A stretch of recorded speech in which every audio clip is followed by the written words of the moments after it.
We're working to connect a region of over 600 million bridges between our lands.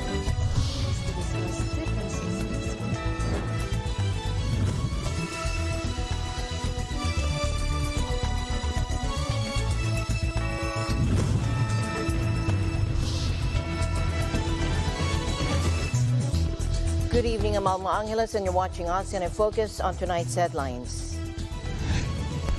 And carrying photos of loved ones killed in the Boeing 737 MAX crashes, relatives of the victims asked the federal judge to overhaul a U.S. criminal settlement and impose tougher sanctions on the aviation giant.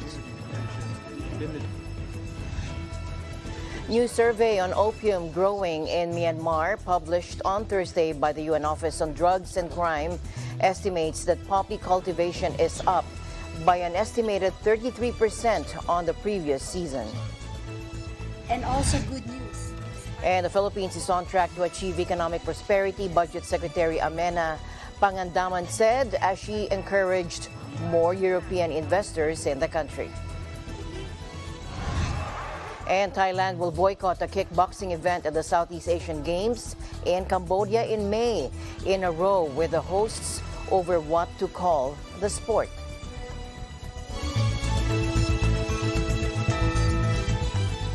Boeing officials were arraigned in a federal courtroom in Fort Worth, Texas. This is for the company's actions leading to 2 plane crashes in Indonesia and Ethiopia back in 2018 and 2019. Now these killed 346 passengers and crew. The airplane manufacturer was accused of fraud for misleading Fed regulators about the safety of its jets. But Boeing was able to stay out of court by making a deal with prosecutors. Now the victims' families are saying they were cut out of the process. Let's listen in. And 4 years from that day to onwards, no one from Boeing company was even have the guts to face us or even put into trial. We live in a pain, in distress, unstable ground, and yet the murderer walking free, going home to their loved ones. And we will talk about our loved ones and we will tell you who they were and what great things they did, but we don't want this to happen to anyone ever again, and it shouldn't happen. And somebody needs to be made accountable. Because these are all innocent people that lost their lives because Boeing was cutting corners in the production of their airplane, and in training of pilots for their airplane. And so these are innocent people that died. And it's important to remember the individuals, because it could be you or your family or your brother, your sister, your children. I prefer to say that we're waging 2 battles. Today was a battle to have safety measures put in place over the next year. But the other battle that remains pending in front of the judge is our quest to get Boeing and its then leadership criminally prosecuted. And the first step in that battle is to have the immunity provision in the DPA rescinded, so we can then go and convince the Justice Department to do the right thing, which is prosecute this horrific case of manslaughter, the deadliest corporate crime in U.S. history.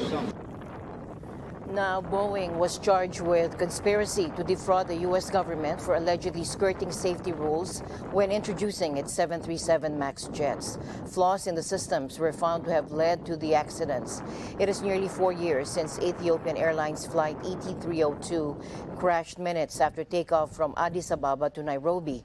157 people died when it plunged into farmland outside the Ethiopian capital in March 2019. The accident involved a new design of aircraft, the 737 MAX.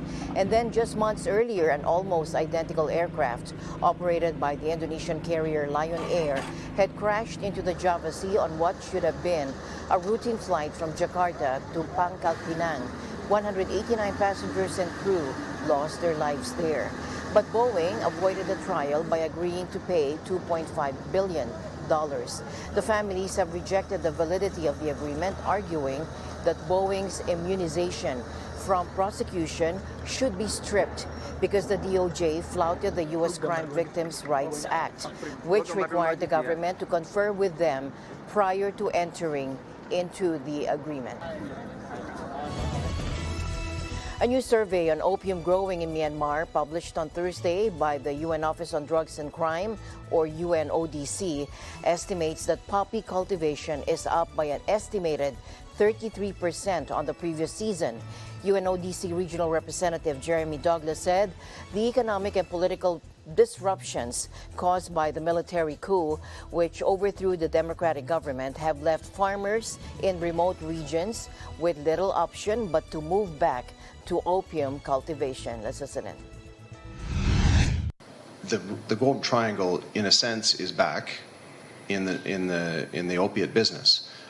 We, after many years, had seen it drop off, and now we see this sudden resurgence. And so we are deeply concerned, because if this continues on this trajectory for a few more years and the economy remains in the state that it's in now, it's highly likely to therefore remain on that trajectory. We're going to be looking at a significant broader impact on the societies around that country. So it will start going further afield. Currently, the Australian market is fed by the Golden Triangle, as is all of the regional market, China, Vietnam, Thailand, Malaysia, countries I've touched on, that are consuming it. They're getting this product, but it will start going further because of the desirability of it. So we're going to start seeing this mushroom, in a sense. We experienced a lot of people left opium farming. They had some assistance from some programs run by us and others, but fundamentally people left opium farming for other employment. It's not a desirable form of employment, but those employment opportunities are now gone as a result of the situation in the country. So because of the increases in the area of opium poppy cultivations, combined with the amount of potential yield per hectare, the opium production in 2022 in Myanmar reached nearly 800 tons. Up to $2 billion have been generated from this opiate economy in 2022. The farmer's cut is quite small, but nonetheless it's increased quite a bit because of the increases in price of opium and then amount of opium as well. All in all, we were able to find that those high areas with the high density opium poppy cultivations share some characteristics on the area challenged by the governance issues and socio-economic and the security situation in that country. Now, the results of the 2022 Opium Survey for Myanmar, covering the first season following the brutal military takeover in February of 2021, point towards more sophisticated farming practices and intensive farming of the crop that produces the illegal narcotic heroin. In 2022, the area growing poppies was estimated at just over 40,000 hectares. Now, this estimate is 33%, about 10,000 hectares more than the previous year, reversing a downward trend that started in 2014. Myanmar is the world's second largest producer of opium after Afghanistan. The two countries are the source of most of the heroin sold around the world. The Philippine economy may have reached $20 trillion for the first time, but per capita incomes of Filipinos are not yet back to what they were before the pandemic. Let's listen in. The Philippine economy grew by 7.2% in the fourth quarter of 2022, exceeding the median analyst forecast of 6.8%. This robust fourth quarter growth implies a 7.6% full-year growth in 2022 that exceeds the Development Budget Coordination Committee's target of 6.5 to 7.5% for the year. Among the major emerging economies in the region that have released their fourth quarter 2022 real GDP growth, the Philippines grew the fastest, followed by Vietnam at 5.9% and China at 2.9%. Our robust performance in the fourth quarter reflected strong domestic demand, with 3/4 contributed by household consumption and almost a fifth by investment. The improvements in labor market conditions, increased tourism, revenge and holiday spending, and resumption of face-to-face classes supported growth in the quarter. The growth in domestic demand was met by expansion in the services and industry sectors, with production in most of sectors back to their pre-pandemic levels. But clearly, If not for the relatively high inflation, elevated prices during this period, growth could have been higher by another perhaps 1 to 2 percentage points, achieving what the levels that we had in pre-pandemic. That's 2019. Insofar as per capita income is, which to me is the most relevant reference, no? Because our population is growing, so it's not enough that our economy is growing. That our economy must be growing much faster than our population. But so if you, on a per capita basis, we actually haven't fully recovered yet the 2019 per capita income level. So we are not there yet. Now, according to analysts, current prices are different from real prices, and population has likewise increased. That according to Action for Economic Reforms Coordinator Filomeno Santa Ana, telling this to the Business Mirror. She said real prices are adjusted to inflation. Ateneo de Manila University's Leonardo Lazona Jr. agreed with Balisacan when the latter said the economy's near 8% growth in 2022 wasn't enough to increase per capita incomes. Government programs, he said, and plans need to be more aggressive, particularly in responding to the scaring effects caused by the pandemic. We expect a difficult year ahead for the Philippines, according to Capital Economics in a note, citing the impact of high inflation and tighter monetary policy on domestic spending. For 2023, Capital Economics is expecting growth of 5.5%. Meanwhile, Mr. Balisacan said the government is doing proactive assessment of the current situation to address the elevated inflation rate in the country, which is expected to go back to within the government's 2 to 4% target band by the second half of this year. He said the government continues to allow the importation of several food items to boost domestic supply, adding that not doing so will hurt both the consumers and domestic growth. The Philippines is on track to achieve economic prosperity, according to Budget Secretary Amena Pangandaman, as she encouraged more European investors in the country. In her opening remarks during the 2023 Philippine Economic Briefing in London, England, Pangandaman touted the country's robust economic performance despite global headwinds and challenges. Let's listen in. And also good news, in spite of global headwinds and the challenges of economic recovery. After the pandemic lockdowns, we are on track with our agenda for prosperity. To give you an overview of the fiscal year 2023 General Appropriations Act, the national budget of the Philippines amounts to 5.268 trillion pesos, or 94.82 billion US dollars. It is a 4.9% increase from 2022 and is 22.2% of our GDP. We are also determined to maintain infrastructure spending from 5 to 6% of GDP from now until 2028. With this in mind, we are continuing the Build, Build, Build program of the previous administration, and we will call it now Build Better More, or BBM. We are following a digital roadmap that will expand and improve our digital infrastructure to strengthen intergovernmental connection and enhance transparency in the public sector. As you can see, the Philippines is now not just open for business, but we mean business. We not only meet but surpass our economic targets. We are on track with our economic prosperity, and I am confident that as long as we stay the path, we will also achieve our targets of single-digit poverty levels and upper middle income class as planned. The time to invest in the Philippines is now. We have a hard-working administration. We have high economic growth. We have peace in Mindanao. And most of all, we have sunshine all year round. So we look forward to another BBM. The British building more in the Philippines. I understand colleagues were up till 2 a.m. this morning waiting to be able to announce the big news of 7.6% whole year growth in the Philippines. And these recent examples, they build on the many joint successes we've had in the past 5 years since the last economic briefing here in London. We've collaborated on the Philippines Sustainable Finance Roadmap, and that was presented at COP26 in Glasgow. And it continues to guide the investment opportunities in green finance and infrastructure, which really forms a core part of the portfolio of the team here. And we've also worked with Philippines on its first fintech industry sandbox, and we're pleased to be amongst the first partners to be helping design the new Clark City to ensure sustainable and inclusive design.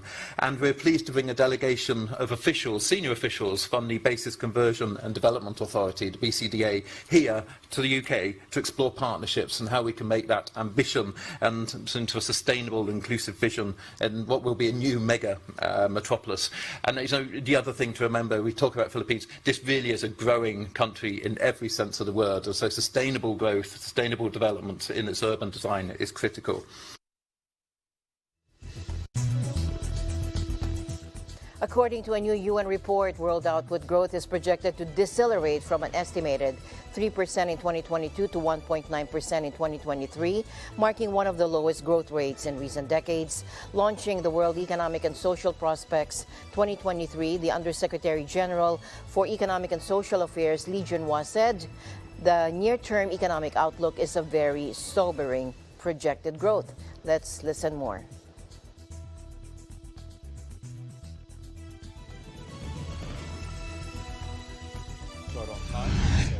The near-term economic outlook is very sobering.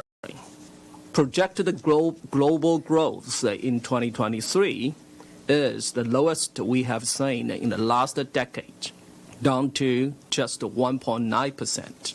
Without further shocks, things in 2024 were likely to improve a little bit, but it will not be sufficient or enough to put us on tracks to build the economic base needed to achieve the SDGs. We must work together to accelerate the actions needed to create the necessary enabling environment. In this regard, international cooperation is fundamental. As countries face pressures to shrink public spending in the short term, they do run the risk of kneecapping themselves by underinvesting in human capital, green energy, and the digital transformation, or even climate resilience, which undermines their own growth and debt sustainability prospects in the longer term. We call for more flexible inflation targeting and also probably raising their inflation targets to some extent where it's applicable. Again, it's a very country-specific. We don't have prescription for all countries, but in general, that is the direction that may help to mitigate, to overcome the challenges. On the fiscal policy side, our one and only message for the global community at this stage is that to avoid fiscal austerity, also known as fiscal consolidation. Now, multiple crises have converged to batter the world economy. The UN report cites a series of multiple and severe shocks for unleashing one of the lowest global economic outputs in recent decades. It says the COVID-19 pandemic, the war in Ukraine, surging inflation, and the climate emergency, among other crises, are setting back short-term growth prospects and threatening to undermine longer-term sustainable development in the poorer countries. In tonight's other news, people in Bangkok have been advised to work from home and wear face masks due to air pollution. The Thai capital's already bad air was made worse by forest fires and burning on farms, and pollution has worsened to its unhealthy levels.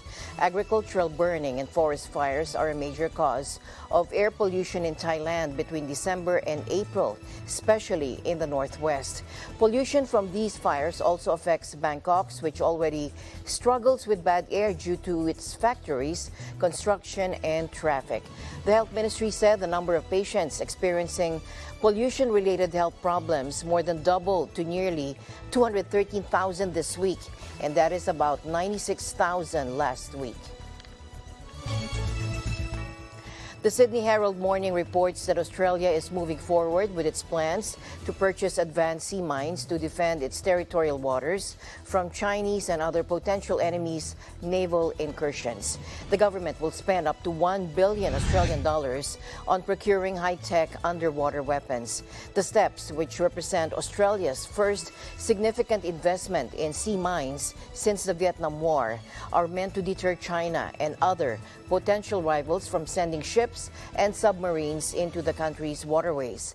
The report added that the Department of Defense plans to purchase sophisticated multi-influence ground mines that respond to pressure, magnetic, and acoustic impacts from approaching boats. Furthermore, they can be dropped from an aircraft, a ship, or a submarine onto the ocean floor. Meanwhile, Thailand will boycott a kickboxing event at the Southeast Asian Games in Cambodia in May, in a row with the hosts over what to call the sport. Now, Thai officials are angry at plans by Cambodia to refer to the event, which they regard as their national sport, on the official program as Khun Mer instead of Muay Thai. While the name Muay Thai may be better known around the world, Cambodian officials insist the sport originated from their Khmer culture. Now, the event is one of a series of combat sports at the 11-country regional games, alongside regular kickboxing, karate, taekwondo, Khun Bokator, and Vovinam. Cambodia is hosting the games for the first time in 60 years. Charawen Watanasin, vice chairman of the National Olympic Committee of Thailand, said the International Olympic Committee had not endorsed the term Khun Mer. They are violating international regulations for sports competition, he told AFP. The Thai Boxing Association won't be sending athletes to compete. Cambodian sports officials are refusing to back down. Vat Chamruen, Secretary General of the Cambodian Southeast Asian Games Organizing Committee, said, quote, "We are the host country, so we have the right to change it to Khun Mer, as the sport has its origin in Khmer and it's our culture," he told AFP. The two kingdoms have repeatedly clashed over their cultural heritage, with 2011 seeing several months of bloody military conflict over a disputed temple on the border. In other news, 5 billion people around the world are exposed to higher heart disease risk through trans fat, according to the World Health Organization, calling out on countries that have failed to act against the toxic substance. Take a look.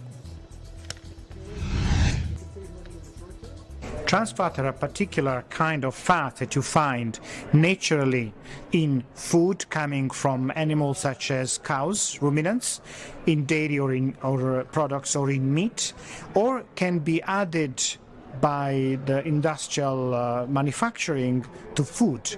These trans fats are very bad for our health. They are responsible for a large amount of heart disease and stroke we see. WHO has been setting a goal to eliminate all industrial trans fat from the food supply by the year 2023, and has asked government to put in place policies to ensure that no trans fat can be present in food. We now have 43 countries with good practice policies, and increasingly countries from low and middle income countries. This year we had India, Bangladesh, who have passed such policies, and there's discussion with other countries such as Nigeria, so that they also establish good policies. This is already 2023, so we need to accelerate progress to achieve this important public health goal. It would be the first risk factor for non-communicable disease such as heart disease to be eliminated. We have many small producers that use trans fat. Street food often has trans fat, so actually implementing policies would require a collective effort to understand that the problem is there and to help identify the suitable solution. It is possible to replace trans fat, industrial trans fat, with healthier oil sources without an impact on taste of food or without an impact on the cost of food. So this is something which can be done. by implementing a well-designed public health strategy, you can actually make enormous progress. But scale is the solution. So even if we have done good progress, we want to cover the whole world. And, to make those next steps requires really a collective effort. Now, cardiovascular diseases are the leading cause of death globally. An estimated 17.9 million people died from CVDs in 2019, of which 85% were due to heart attacks and strokes. Eliminating trans fats is seen as an easy way to reduce the numbers. While most trans fat elimination policies to date have been implemented in higher income countries, largely in the Americas and in Europe, an increasing number of middle income countries are implementing or adopting these policies, including Argentina, Bangladesh, India, Paraguay, the Philippines, and Ukraine. Building on the global momentum generated by the Transforming Education Summit, the International Day of Education 2023 will be a global platform to sustain political mobilization to advance SDG 4. Now, let's learn more from Arlene Ocampo from our Washington, D.C. Bureau. January 24 is the International Day of Education. In observance, the United Nations sends out a message to invest in people and prioritize education. In a message, UN Secretary General Antonio Guterres says education is a fundamental human right, the bedrock of societies, economies, and every person's potential. However, Gutierrez says without adequate investment, the potential will fail. Today is the International Day of Education, and the theme is to invest in people and prioritize education. In his message for the occasion, the Secretary General urged countries to invest in supportive and inclusive learning environments so that all students can achieve their full potential and warned that without adequate investment, this potential will wither on the vine. The UN chief also stressed that it's time to end all discriminatory laws and practices that hinder access to education. He called for the de facto authorities in Afghanistan in particular to reverse the outrageous and self-defeating ban on access to secondary and higher education for girls. He says investment is critical to achieving Sustainable Development Goal number 4. Sustainable Development Goal number 4 is free, equitable, and quality education for all by 2030. Gutierrez says now is the time for all countries to translate their commitments into concrete actions. Actions that create supportive and inclusive learning environments for all students. He says now is also the time to end all discriminatory laws and practices that hinder access to education. According to UNICEF, over 600 million children and adolescents across the globe are unable to attain minimum proficiency levels both in reading and mathematics. This despite 2/3 of them being in school. And worse is the case for out-of-school children because their foundational skills in literacy and numeracy are further from grasp. Arlene Ocampo, Washington, D.C., Eagle News, we live in extraordinary times. Thanks, Arlene. And finally in our news, Bruce Willis, you can finally stand down. A truck-sized asteroid that suddenly loomed out of the darkness a few days ago with the Earth in its sights sailed harmlessly past us on Thursday, according to space scientists. Despite what we've seen in movies like Armageddon, no global mission to blow it up or knock it off course with nuclear weapons was required. Instead, asteroid 2023 BU or BU whizzed past without incident and back out into the blackness of space. Hugh, the rock, which was spotted for the first time on Saturday by an amateur stargazer in Crimea, came closest to the southern tip of South America at around 12:29 GMT Friday, according to scientists who were tracking it. At its nearest point, the asteroid was just 2,200 miles from Earth's surface, just a quarter of the height of many of the geostationary satellites that make our telephones and car navigation systems work. Amateur astronomer Gennady Borisov, who had already spotted an interstellar comet in 2019, raised the alarm over the weekend, alerting fellow space watchers to the previously unknown celestial body. Scientists around the world raced to calculate where it was headed and whether we needed to start making last-minute evacuation plans. At between just 3.5 to 8.5 meters, or 11 to 28 feet across, asteroid 2023 Boo is a bit small to cause too much damage and would have largely burned up as it hurtled through the atmosphere. As my usual habit, I'd like to end the day on a positive note. Let's encourage and build each other up so that no one is left behind. And that's it for tonight's broadcast of ASEAN in Focus. We'll see you back next week.